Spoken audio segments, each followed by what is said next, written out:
This Racing Life with Albasti Equiworld, the leading supplier of horse feeds and supplements.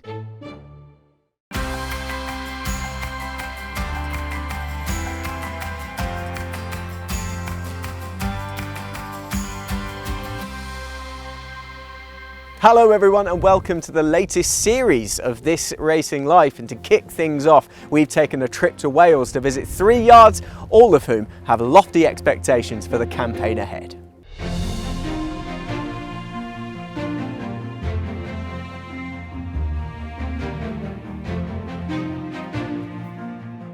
When you have the surname Bowen, these days people expect plenty. Sean Bowen, the current champion jockey, James Bowen, a Grade 1 winning jockey, and Father Peter with 1,000 winners in his own name before handing over the licence to son Mickey. So how's Mickey getting on? Well, he's north of 40 winners already. He's in the top 5 of the Trainers' Championship with 425 grand of prize money. He's made some exciting new purchases in the interim, and he wants to turn the reputation of this yard from not just summer dominant, but to overall winter dominant as well. We've had 41 winners. We only had 38 last year, so it's brilliant to pass that already. I wanted 50, and we're well on track for that. So hopefully, hopefully we can have a few more as well. So that'll be nice. That's a remarkable start, and it's just all about pushing on, I guess. Yeah, definitely, and we've got a lot of quality in the yard now. Built it up over the years, and we got a lovely lot of quality. The boys have brought a lot of youngsters growing up, and they're now 4 or 5 year olds, and they look very exciting as well. So, you know, Dad's renowned for buying horses cheaply, I suppose, and doing well with them, and he's probably aimed for the summer for all these years, but we're going to try and change that now and have winter horses, but we definitely won't be stopping the summer. We'll get as many winners as we can every summer, but it's lovely to have some firepower this year over the winter months, you know. So who should we be seeing in this barn? So there's the Queensbury boys here. He just arrived. He arrived the other day from Cheltenham, from Harry Derham's. I think we'll go straight over fences with him. You know, if he hadn't run the other day and got beat, it'd probably been 200 grand. But he was 75 grand, and look, he's a lovely horse to have, and I'm very excited to have him. And I think you'll make it into a great chaser, you know.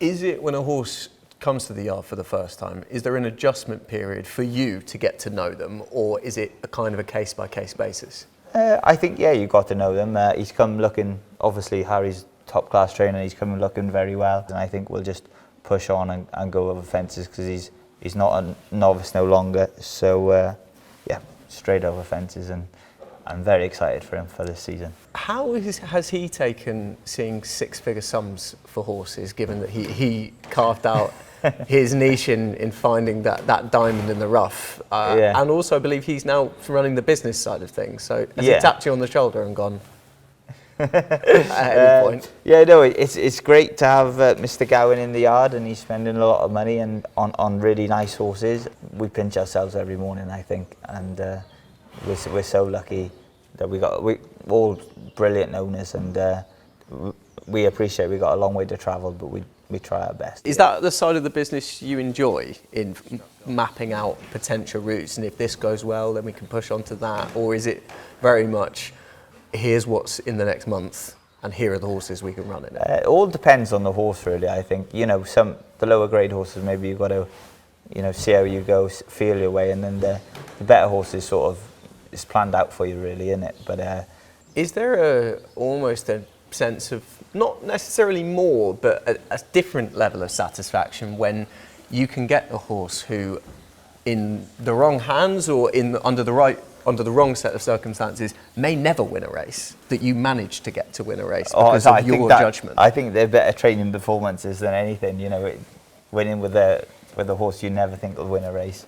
I think that is... got to get a kick out of that. Yeah, I love that, and Dad's loved that for many of years, so yeah, exactly. Are you similar to your old man? Well, everybody started calling me Little Pete, so I suppose so, but I don't like to think so, but yeah, you know, I suppose I am. We are very similar in a lot of ways, and yeah, we just like to train winners, and that's what we love to do. I guess you are trying to carve out your own story within the Bowen legacy. It's a legacy at this point. Yeah. Plenty of you involved, but you also don't want to turn your back on what have been monumental achievements in the saddle from your brothers and your dad as well. Yeah. You'd just like a piece of it. Yeah. Obviously, Dad trained over 1,000 winners and some good winners. He trained a Betford Chase winner, 3 Toplands with always waning, which was great.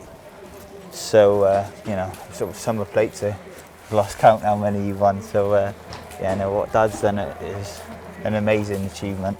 And if I can do that and more, would be amazing. And important as well, given that you grew up in a racing family, to see other avenues and see how other people did it. You spent some time with Willie Mullins. What did you take away from there? I thought the Willie Mullins, it was so great to see what he did.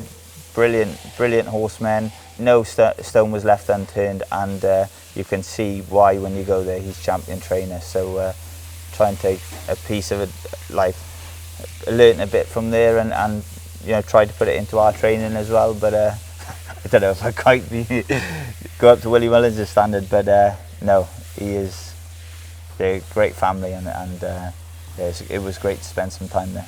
It's early days yet. Yeah. I mean, you can start incorporating different things and deep sand gallops and etc. Yeah. Well, speaking of that, facilities-wise, do you feel you have everything you need? Yeah, we put in a shot? deep sand gallop there a couple of years ago. It's really deep. We do most of our training on the deep sand gallop, and we got a 4 furlong straight carpet gallop, which is great. 3 furlong carpet gallop, everything. Yeah, I believe we got everything we need, and we definitely get a horse fit. And you know, we can use. They brought in the schooling races now with. Which is great thing to do. They just started doing, so that's great as well. Just explain that for racing fans who might not be aware of what schooling races are. So yeah, it's just a race basically where anyone can enter, and they've done it in Ireland for many years, and it's great that we're finally catching up over here. There was the first one at Fosslas a couple of weeks ago, and that went really well. So hopefully they'll do a few more out of it, you know. You were involved in that, were you? Yeah, we had 11 runners this. So, yeah, we didn't mess about, and we had a lot of youngsters, and they went really well. So we're delighted. And just to give them that kind of sharpness, give them an idea of what is going to be expected of them on their debut. Oh, definitely, yeah, definitely. You got to do it, and it improves them so much, and it's great for them, you know. And we come fittingly to Off the Jury, Yeah, the last stop of this little tour. Amazing to have a horse of his calibre in the yard. Yeah, it's amazing to have him. Alan King's obviously done a great job with him, but he's still a maiden over hurdles, so that was very appealing. And you know, if he wins a maiden hurdle and he wins a novice, we can dream of Cheltenham, you know. There are few more picturesque spots than the Newport base in Pembrokeshire of Rebecca Curtis. Last season she conquered both sides of the Irish Sea, which adorns the landscape just behind me, not only at the Cheltenham Festival with Haiti Couleurs, but also with him carrying novice status and defying that in the Irish Grand National. This season he's got to prove it all again, but not just him, also the new young exciting stock she's acquired over the summer break. So I bought him in Tattersalls Cheltenham sale from Harley Den. I just loved him as an individual. Real good looking, he just looked really tough, black horse, so just had a nice bit of presence about him. I loved his video, it was point to point. He didn't actually win, he was second, but I just loved the way he travelled and jumped. And yeah, so we always liked him as a horse when we got him home, and then a couple of seasons ago he was ready to run in Chepstow to make his hurdle debut, and about 2 weeks before, no actually it was about a week before, he had his last schooling session and he struck straight into his tendon, so it was really touch and go. He went straight in for surgery, so we missed the whole of that season. We didn't know if he'd ever race again. But yeah, he managed to get off over all that. I think he had about 18 months or something off. No mean feat to come back from something like that. So then he made his debut at the following season then in Chepstow, where I think he was he second to a Nichols horse, but ran really well after such a long time off. So yeah, I think his first run we realised he looked a really nice horse, and then he's just done nothing but progress since then. He's the embodiment of whatever the cliche, whatever he does over hurdles is a bonus, because he was going to meet his fences so much better. Yeah. And he did from the get-go last season. Yeah, he did. I mean, I think when we first schooled him over fences, he looked good then, but nothing like he does on the track. He's the same with his work as well. He just seems to come alive when he gets to the racetrack. He wouldn't be, I don't mean overly impressive at home, but he's, well, actually, you'll see our round gallop there. This first lap, you wouldn't even notice him. He's sort of a bit on and off the bridle, and then the second one, he gets stronger, and the third one, he's definitely all stamina. So in a way, kind of like his last season as well, he warmed into things, albeit he warmed fairly quickly. Yeah. By Christmas, you had an idea that you had a very nice staying novice chaser in your hands. It was just a matter of which race you were going to go to, and the stamina sapping one was the one you picked at Cheltenham. Yeah, I think that was always going to be the race for him. I don't know, I think as well, James Conyers, who owns half of him, he obviously had T for 3 many years ago, so we've always, I don't know, got a bit of a love for the 4-miler. He won it in, I think it was 2012, was it? So yeah, that seemed the right race to go for, and I think because obviously he was a novice, it seemed right to go for a novice chase with his jumping. What I loved, apart from his effortless performance, he looked the winner from a long, long way out. Yeah. Was your reaction in the paddock? It wasn't exactly, you weren't surprised by it, exactly the opposite. It was more just, I can't believe we're back here, rather than, I can't believe we've had a Cheltenham winner. Yeah, I don't know why, I just found that race so funny to watch. It was, I don't know, he just seemed to be cantering so easy, and the race was over so quickly. It was almost, oh, is that it? He's won. I don't know, it was just a strange... He just seems to, in his race, he just travels, and like you say, he looks the winner quite a long way out, and you know, getting to the last bit of the race, he will stay. So, yeah, no, he's been amazing. You had a decision, because it was going to be maybe a Grade 1 at Aintree, and as a novice, a Scottish national could have been in consideration. You chose Ireland, though. I mean, it's a handy enough place to go. You're 5 minutes down the road from getting a ferry over. Yeah. But it was everything that he was going to want, I guess, as well, did the Irish national. Yeah, I suppose it's... Yeah, that would have been the two options, Aintree, which I didn't really... Were you close? Was for the Aintree race? Yeah, well, as soon as he won in Cheltenham, that was the first race that sort of sprung to mind. And then I thought, actually, hang on, with his stamina, 3.5 mile, and he seemed, I suppose, on a nice mark. And I know novices have such a good record, don't they, in the Irish national.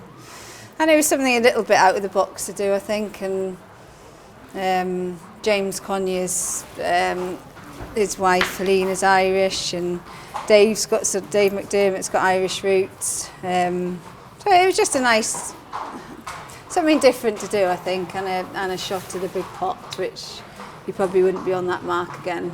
And I always thought he was a really good horse. He's probably a horse that's going to go places, and he obviously has. Were you of that opinion before even maybe Rebecca? Or was it you telling her he gives me a lovely feel? I'm not sure. I think Rebecca always thought he was a good horse as well. So yeah. What's he like in the morning? We've just seen him stamping his feet in the stable. Yeah, he's always eager to get out and do his work. He's usually fresh most mornings and wants to get on with it.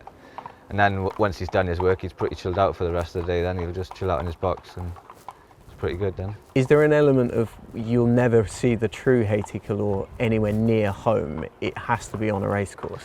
Yeah, probably. Yeah, like when he gets to the racetrack, he turns into a different animal then. And, it's kind of like when you work him at home and you work him quite hard. He goes better and better the further he goes, sort of thing.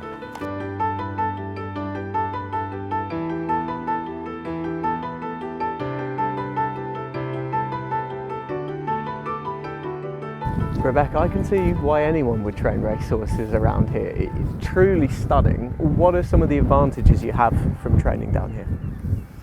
I think one of the big advantages is obviously the sea air. I think that's really, really healthy.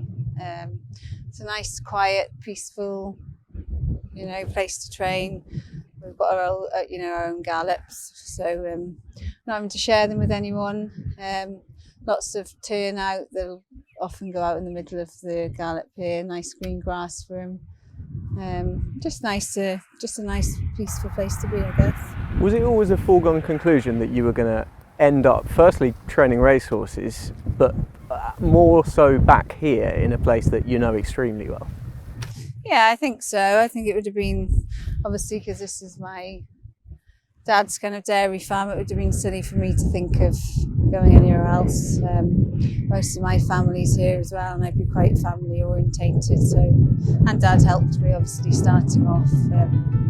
So yeah, I think it'd been silly to think of anywhere else.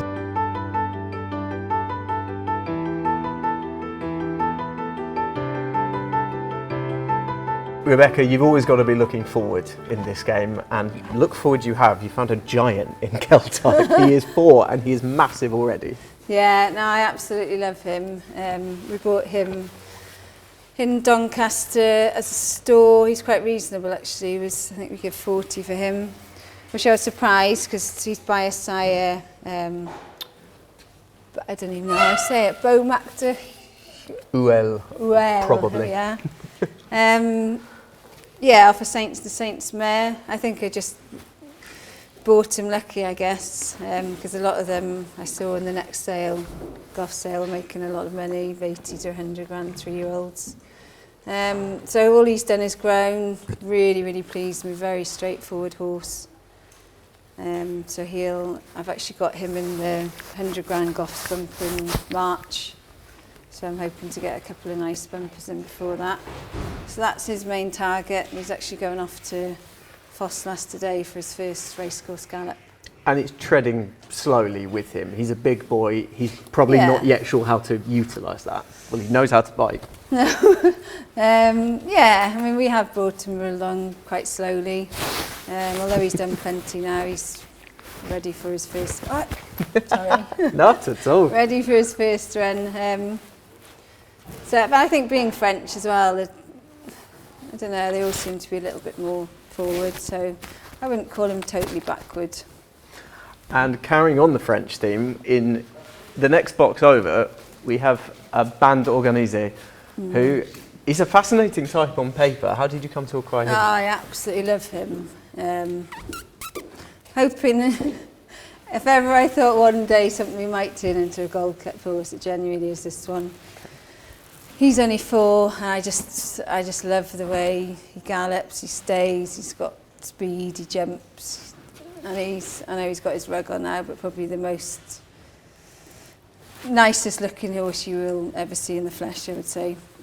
But now I come across him, how was it? I was actually in Goff's Punchestown sale.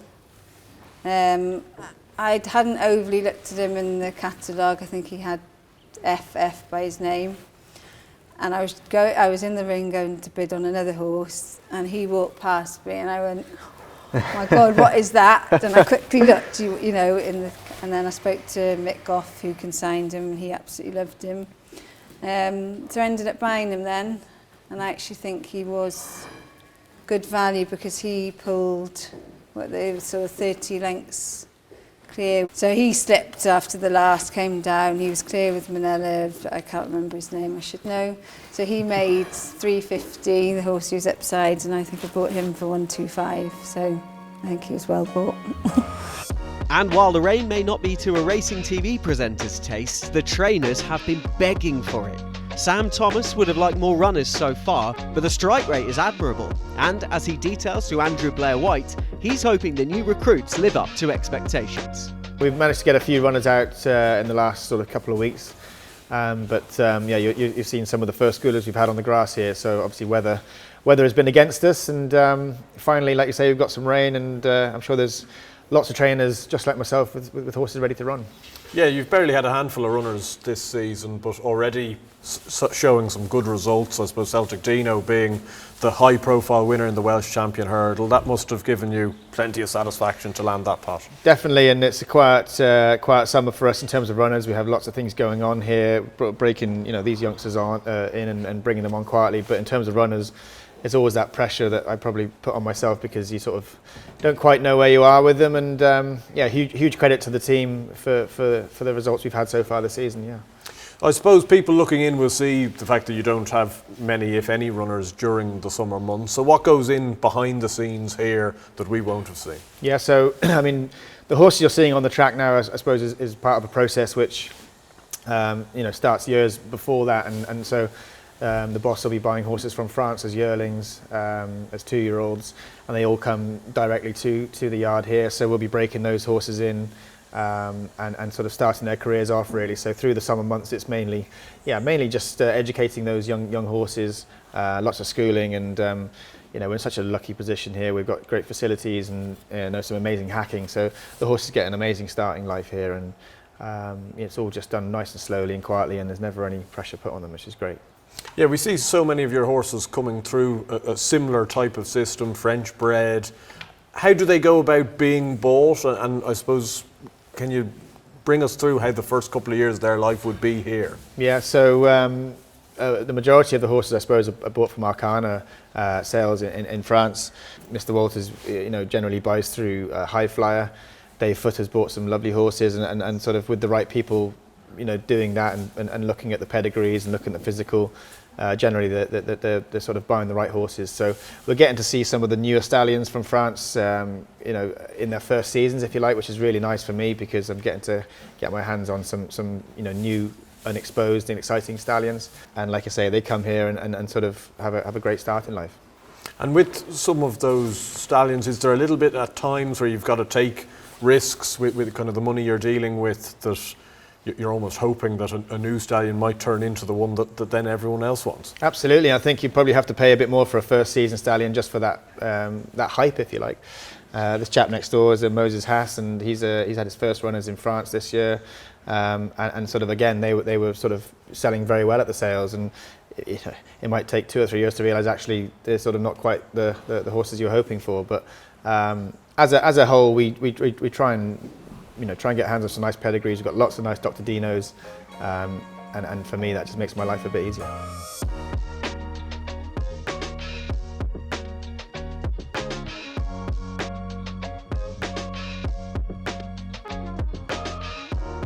What made you choose Dylan? The best thing for me is he's still relatively inexperienced, but people don't see is he's massive behind the scenes with me, and he's basically an assistant trainer to me. We're always talking about races and planning, and that goes a long way. And thankfully, he's a bloody good rider as well. So he's a huge help to me, and we're always chucking ideas at each other about races and things like that. So the fact that he knows the horses so well, it's great using the likes of Deutsch and Sammy and those boys, and they're unbelievable riders. But for me, to have someone that knows the horses so well at home, we're on the same page, and if they're not running well or whatever, he's thinking about the next day, as well as the day that he's riding them. So yeah, he's been a big help, and fingers crossed keeps going and progressing like he is.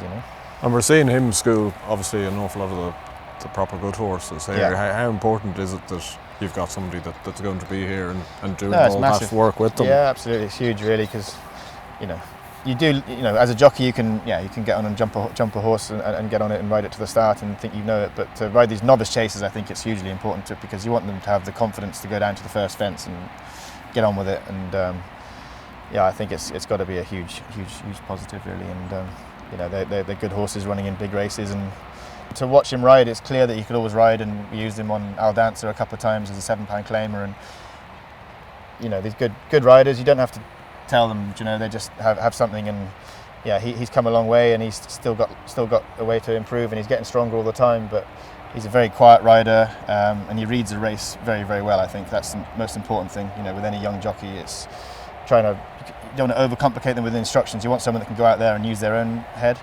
And I think he's very good at reading the race, and yeah, like I say, he's still got the way to improve, and he's still a claiming jockey at the minute. But it's nice we've got him on our side as opposed to against us, you know.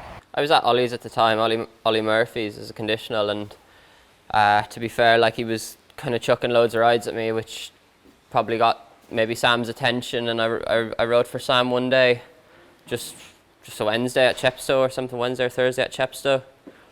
That ran well, just a spare ride, and then he got me to claim off I Will Do It in the Welsh National. That was third, and then I just start Al Dancer. Obviously, then I rode for Mr. Walters on New Year's Day, and then I started riding a little bit from Mr. Walters while still at Ollie's, and I had a great season at Ollie's. And yeah, to be fair, without him, I wouldn't have been in the position I'm in now. And then Sam and Mr. Walters just approached me about coming here and riding all of his and riding all of Mr. Walters as well. So just right place, right time as well, and as well as just probably having a good season. Sam was keen to have his own stable jockey. And considering kind of the time in your career, still very young as a conditional jockey, to get a job of this stature must mean so much, to have these types of horses to be riding. Yeah, massively. And it was probably, last year was like, I can look back now and say, at the time I didn't want to admit it, but it was really daunting. Like, everything was a first time. You're going, something as simple as you're going to Wincanton, you know, Dino and novice hurdle, Celtic Dino and novice hurdle first time. Like, it's just it was very daunting at the time, and I probably didn't appreciate it and just rushed through the season. But it was obviously a massive privilege, and you know, they're kind of colours that are synonymous with racing, and it means a lot to have the job. And I hope, you know, I think this year it'll just enjoy it a bit more. And the relationship with Sam and with Mr. Walters seems to be really positive, and I suppose with Sam being a top-class jockey in his own right, what sort of kind of ability have you been able to gain from being with him on a day-to-day basis? Yeah, loads. It's like it's a real like little camp kind of environment, you know, like everything is really obviously in-house here with being at Mr. Walters' property, and he's here plenty, and you know, everything kind of goes through Mr. Walters and Sam, and it's all a nice kind of team plan. And yeah, as well as riding, obviously Sam he was an exceptional rider. I think he gives you a lot of confidence going out, because he doesn't tell you to do loads. He kind of, he leaves it up to you in a sense that, you know, you're responsible, but he doesn't just force things on you, which I think it helps anyways. Yes, it's good. You know, we don't have loads of winners, but we're competing in nice races on the weekends, and that's what, you know, makes it extra special maybe for some of the staff. And you know, dealing with nice horses every day as well, which is a hard enough job as it is, and we're very fortunate we do have nice horses here. So I think that helps the morale of the team. It's a hard old grind, day in day out, working in the cold and the rain and what have you. So we're just very fortunate we've got, you know, lovely animals to work with. And what are usually expectations going into a season? Like, I know last year you were obviously up massively prize money wise, yeah, which was obviously winning a few big handicaps helps that. But do you have a chat with Dai at the start of every season as to what you want to get out of it? No, I think we're both on the same page in that we ultimately want as many winners as we can. But I think certainly over the last couple of seasons, the goalposts have probably changed in that, you know, we have got very nice horses, so we're trying to targeting these better races, the bigger prize money. So ultimately, yeah, we can chase every single winner we want, but ultimately we actually want, you know, we want the bigger prizes and try and exploit the prize money where we can. And I think, you know, like I say, having done that now over a few seasons, we're sort of learning which horses, you know, are suitable for certain races. And one thing I've learned is, I suppose, when you do start targeting certain races, you have to then plan your season a bit differently. You can't just keep going to the well and expecting them to run well. So some of these horses that we are targeting races, you know, they might not run very often, but hopefully they can pick up some good prize money in the races that we do go for. So that's it for the latest edition of This Racing Life. Thank you very much to Rebecca Curtis, to Mickey Bowen and to Sam Thomas for opening their doors to myself and Andrew Blair-White this week. We'll see you again very soon, but for now, bye-bye.